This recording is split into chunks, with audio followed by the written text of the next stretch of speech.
Bonsoir Fanny Noharo, vous êtes la correspondante de TV5 Monde au Burkina Faso. Alors, sous quelle forme va prendre désormais ce soutien de la part de la France au Sahel et en Afrique de l'Ouest ? Alors ce n'est pas encore clair parce que ces contours se dessinent progressivement, mais effectivement la France reste engagée au Sahel, mais elle veut que le mode opératoire soit bien différent de ce qui avait été fait au Mali. C'est pour cela d'ailleurs que l'opération Barkhane est vouée à disparaître dans sa forme actuelle. En fait, Paris veut mettre en place ce qu'elle appelle des missions de partenariat selon les besoins des pays qui en feront la demande, alors soit des missions de combat, d'appui ou de renseignement, que cela se fasse au Sahel, mais aussi plus au sud, les pays du Golfe de Guinée comme le Bénin ou le Togo, puisque la menace terroriste descend aussi vers ces pays.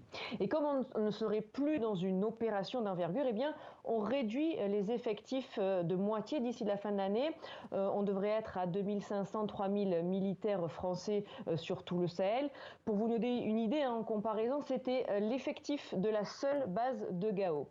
Qui dit moins d'hommes dit aussi moins de matériel, drones, avions de chasse, hélicoptères qui seront positionnés soit à N'Djamena au Tchad, soit à Niamey au Niger, puisque le pays ayant accepté le maintien d'une base aérienne française. Ces deux zones pour pouvoir en fait rayonner dans toute cette bande sahélo-saharienne. Et puis le Niger, je vous le rappelle, sert actuellement de transit puisqu'il accueille temporairement tout le matériel et les derniers militaires qui ont quitté Gao lundi. Tout ceci devrait donc repartir en France, donc les hommes très rapidement. Le matériel, ça va encore prendre peut-être plusieurs semaines, voire plusieurs mois. A priori, un rendez-vous qui pourrait être important pour définir tous ces éléments, ça serait la conférence des ambassadeurs qui est prévue début septembre et qui pourrait nous donner plus d'orientation sur cette coopération militaire. Les précisions de Fanny Noharo. Merci beaucoup Fanny.